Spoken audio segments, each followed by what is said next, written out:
I hereby give notice that at a future date I shall move the adoption of the following resolution. Be it resolved that MLAs and all Nova Scotians recognize the significant beauty, tourism features, and historic treasured aspects belonging to the constituency of Chester St. Margaret's and how important it is to all of us. Well, Mr. Speaker, I understand, Mr. Speaker, I have 10 minutes, is that correct? Basically, I'm sure that many people like yourself and certainly other members in the House also respect that a person with my last name could talk for days and days and days. But I'd like to assure you, Mr. Speaker, and others in the House, that I will not speak for more than 10 minutes. But I very much do appreciate the opportunity for making some comments about the very great honor of representing Chester St. Margaret's in various aspects that we have in this regard. Of course, a bit of history. Chester St. Margaret's is like all Nova Scotia, was originally occupied by Aboriginal peoples of Nova Scotia, and that has a long history by itself. But then, of course, communities started to form in Nova Scotia. And these are communities made up mostly of Europeans from numerous countries. Basically, many communities in Chester St. Margaret's were coastal communities.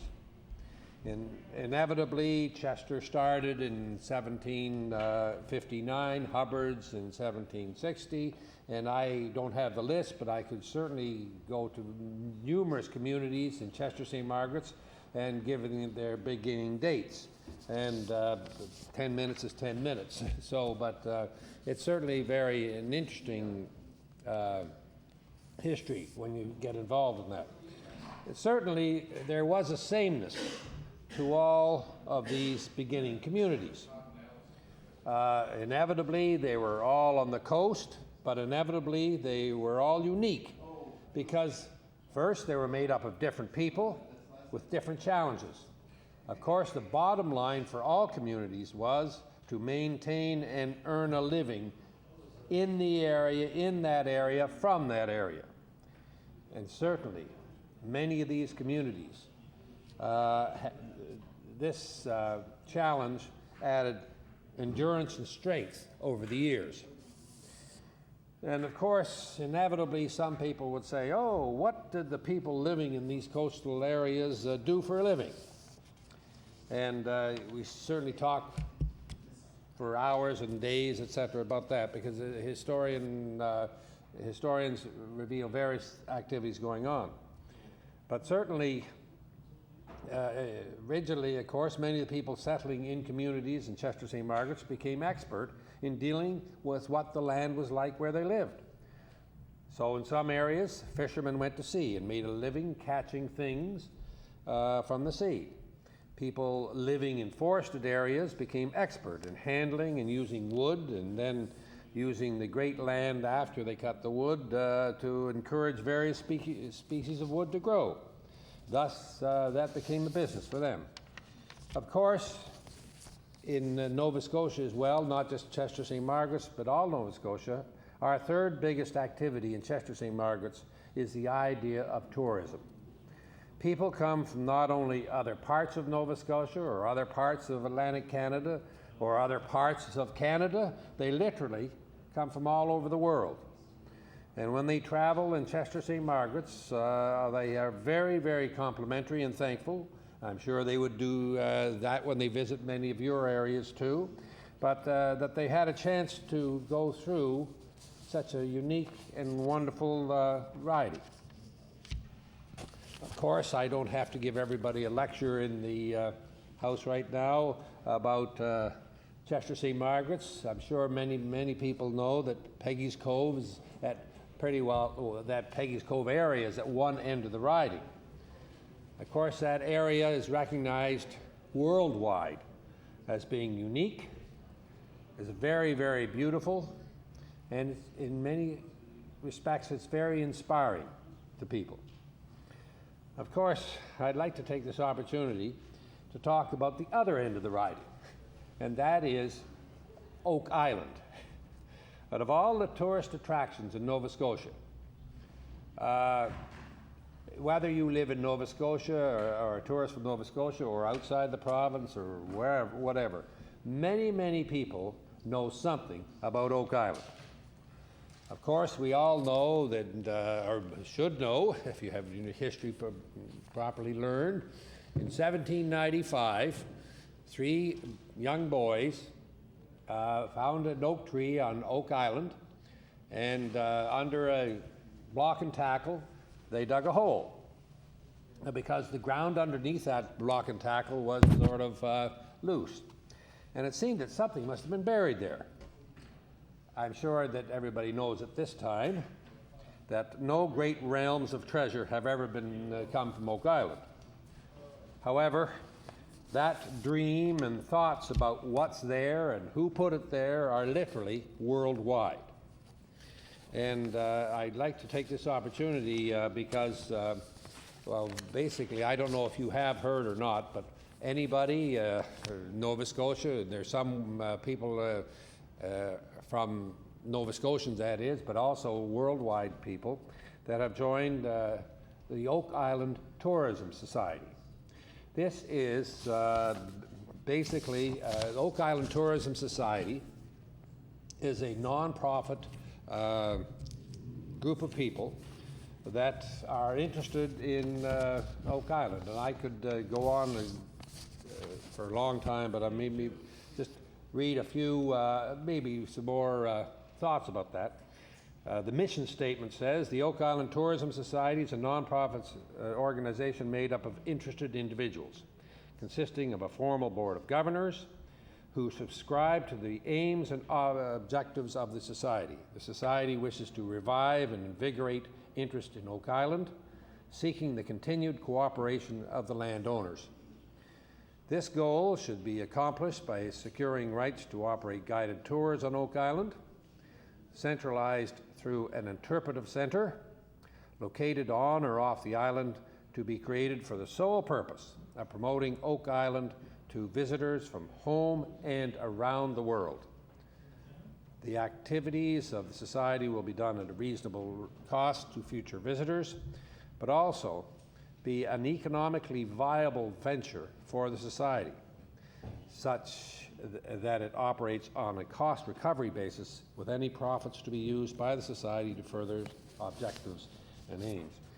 This is sort of interesting because this Sunday, from noon until 5 o'clock at the community hall in Western Shore, and I certainly give directions to if you can't find that, it's from noon until 5 o'clock. It is Oak Island Day.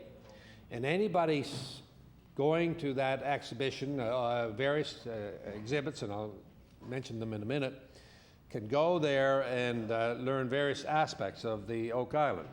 One is Dan Blankenship. He's been looking for treasure since 1960s. He will have some rare artifacts there. He will also have some of the films he's taken on the ground there about Hole 10X. Certainly there will be some verbal history given by a classical Danny Henniger. There's numerous pictures of Oak Island, and it'll go on. It's very good, because I think everybody does respect that since 1795, that's 209 years ago, people have been interested in Oak Island. Among them, I think you're all aware, most likely are aware, that 1 minute, FDR was there and things like this. So 10 minutes certainly flies when you're having fun.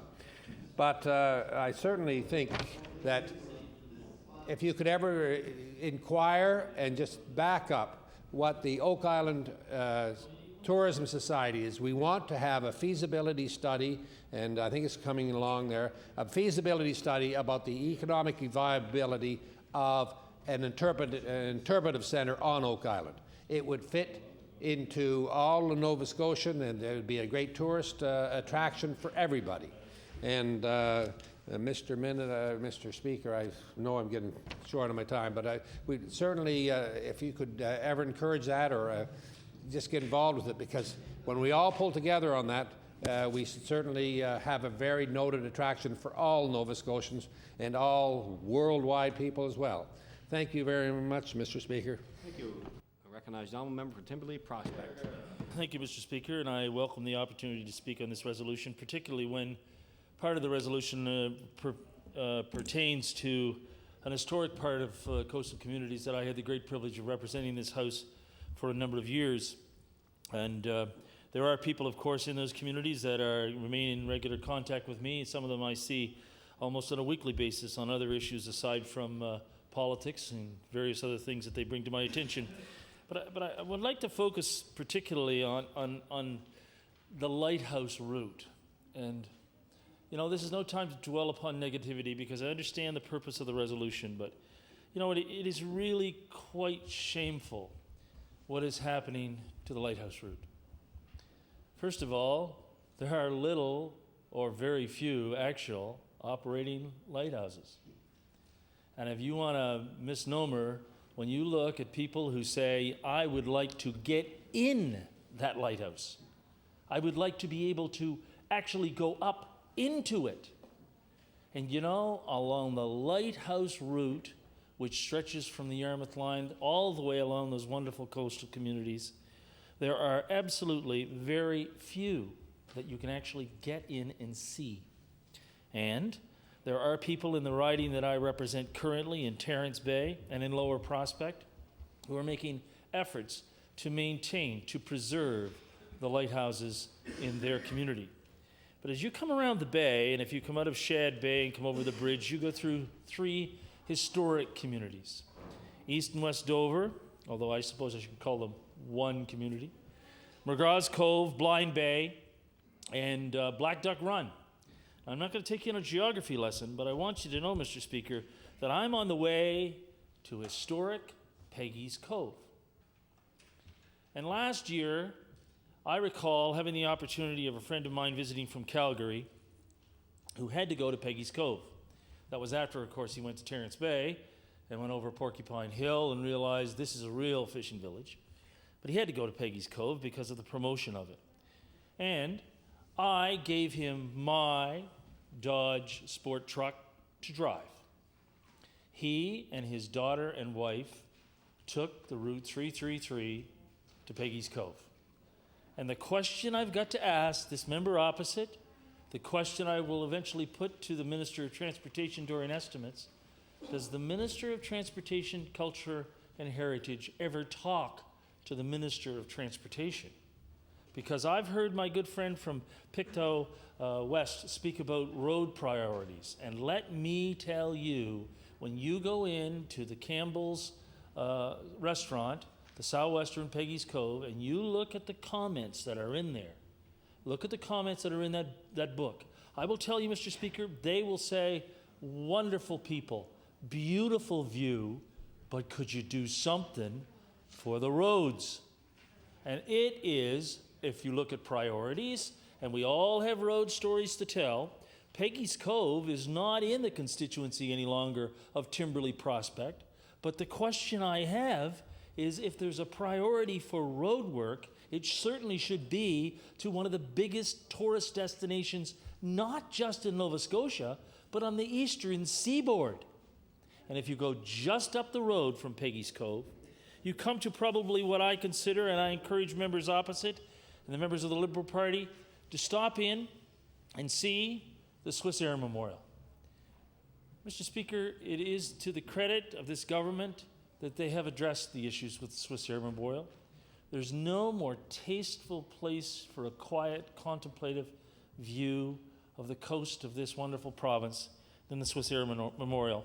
And I was there the other day. In fact, I was talking to the previous member from Dartmouth South, Mr. Tim Olive, who was visiting us the other day. And when he was the minister at the time, I know that the issue was raised and he addressed the issue of the condition at the Swiss Air Memorial. But that, after all, is probably one of the destinations. It's not a tourist destination. Mr. Speaker, you know, I could take you there this evening, although I'm going to be a ways from it this evening down in Brookside. But I can tell you that I will almost guarantee, Mr. Speaker, that there will be flowers there. Or the Remembrance Day wreaths from veterans and families from the Legion. They take them from the cenotaph and they take them to the Swiss Air Memorial. And I know, as the member from Chester St. Margaret's recognizes, there is another memorial that I know is going to be quickly repaired and taken care of by the people on the opposite side of the loop, on the Aspatagan side. Because that, after all, Mr. Speaker, is what that community, and I say that community, the communities around St. Margaret's Bay, because long before we had road complaints, these people communicated with each other by boat, by ship. They, after all, really knew how to get around, particularly in the good weather as you come out of St. Margaret's Bay. And there are some people that I want to recognize. I want to recognize Carl and Shelley Webb, two teachers that I worked with who've retired and have been heavily involved in the St. Margaret's Tourist Association, two very conscientious bed and breakfast operators who make sure that when people visit their bed and breakfast, they really get a great opportunity to see what Nova Scotia is all about. That's the way to see this province. No reflection on the downtown hotels, no reflection on the casino attraction, but I know more and more people come to this province because they want to do the B&B circuit. They want to go to the lighthouses. They want to go with those places, if we can say it without offending anyone, off the beaten track. They want to go and see what coastal Nova Scotia is all about. I also want to recognize the efforts of Rhys Harnish. Rhys owns and has inherited the wonderful, I guess we could call it the last great dance hall in North America, the Shore Club. And Rhys Harnish is a gentleman who understands the virtue of having people come back, because people year after year, now generation after generation, come back to that legendary dance hall in Hubbard's, campground and attraction besides. But Rhys Harnish, Carl Webb, Shelley Webb are also involved citizens. They're involved people who get involved in other issues in the community, issues regarding the landfill, issues regarding the twinning of the 103. You can count on these people, whether they live in another constituency or part of the constituency that you used to represent. You can count on them to speak up and get involved. In particular, I'd like to recognize in the few moments that I have left, Mr. Speaker, the operators of the King Neptune Campground in Indian Harbour. Indian Harbour is one of those classic fishing communities where people literally stop to take a picture. And I can tell you that when you look at the Richardsons and the long-standing community connections that they have in Indian Harbour, you begin to realize that's why people come to this province, to meet the Richardsons, to meet this legendary couple because of the hospitality and the fine service that they give in their campground, but also the friendship that they bring back year after year after year to residents of people coming along the bay. So we can all say how important tourism is to this province. We can all look at across the province from one area to the other. I know that my friend from New Waterford can speak about the wonderful attraction of going to the Coal Bowl, in fact. Now, maybe it might not be the tourist attraction that it might have been if it had been in the summertime, but let me tell you, we all can turn to our fellow constituents and say, that's a great place to visit in Nova Scotia. So I compliment the member from Chester St. Margaret's for bringing this resolution forward. I compliment him in particular of giving us some, I guess we could say, history lesson on Oak Island and the relevance that it has. But I would like to caution the fact that we cannot continue to take tourists for granted in this province. They're not just going to continue to come back, particularly if they happen to be driving your own visitor's truck. And it did come back with a rim that was damaged from my friend from Calgary. Recreational vehicles, RVs, are not going to continue to travel roads to highly promoted tourist destinations and put up with some of the conditions they're putting up with. I know that the MLA from Eastern Shore is aware of difficulties with roads there, and the Minister of Transportation earlier said we can't do it all and we can't do it all at once. But I want you to know, Mr. Speaker, that if we are going to have these visitors come back time and time again, they're coming back because of the hospitality, they're coming back because of the friendliness that they see with Nova Scotians when they are here, but they also want to be able to travel their vehicles safely on the highways of this province. I thank you for your time. Recognize the member for Annapolis. Thank you. Thank you, Mr. Speaker. It is a pleasure to speak to the resolution today from the member that was brought forward by the member from Chester St. Margaret's Bay. And the resolution reads, be it resolved that the MLAs and all Nova Scotians recognize the significant beauty, tourism features, and historic treasured aspects belonging to the constituency of St. Margaret's Bay and how important it is to us all. Agreed. Now let's talk about the riding of Annapolis, and perhaps no other place that's better to begin with than the town of Annapolis Royal, considering that it will be celebrating its 400th anniversary next year as the first settlement in Canada, the first European settlement in Canada. Annapolis Royal should now become a modern symbol of the coming together of the many cultures. Despite the significant differences in the past, the Acadian, European settlers, and Mi'kmaq communities come together, just to name a few, in around Annapolis Royal. What's interesting about Annapolis, Mr. Speaker, is that it was the first capital of this province. I think a wonderful recognition of that would be perhaps maybe in the spring of 2005 for the government to move the opening to the throne speech to my riding of Annapolis Royal. It would be a great symbol to the people and a recognition of our history. But what we really should be talking about tonight, Mr. Speaker, is ensuring that all regions of this province can benefit from an improved tourism infrastructure, whether it be Sherbrooke Village or or the historical gardens in my region. All regions require an improved tourism infrastructure. Yes, we need to invest in roads. As I mentioned earlier, I can give you one that we should invest in right away, and that is finishing the route from Bridgetown to Annapolis Road, the #1 highway. Considering we are going to be welcoming 250 of our Acadian cousins back home this summer, it would be wonderful for them to get an opportunity to begin their trip down through the French shore over a nice smooth section of road. And keep bearing in mind that we're talking about Chester St. Margaret's Bay. Perhaps we could also pave the #10 so that when they finish in Annapolis Royal, they can take a trip out to Chester and St. Margaret's Bay and visit those beautiful historic areas you have out there. Order, please. Honourable Member Chester St. Margaret's on the point of order. I have maybe some point of order about roads, and I maybe could give some information to this gentleman or Mr. Asherbooks. If you would allow me to have a comment or ask a question. Order, please. Well, the honourable member, anybody's allowed to rise on a point of order, but members only allowed to speak on topic for the House at one time. So, at once. The honourable member for Annapolis. Thank you, Mr. Speaker. But we also we also have to recognize that we have a tourism deficit which has to be addressed.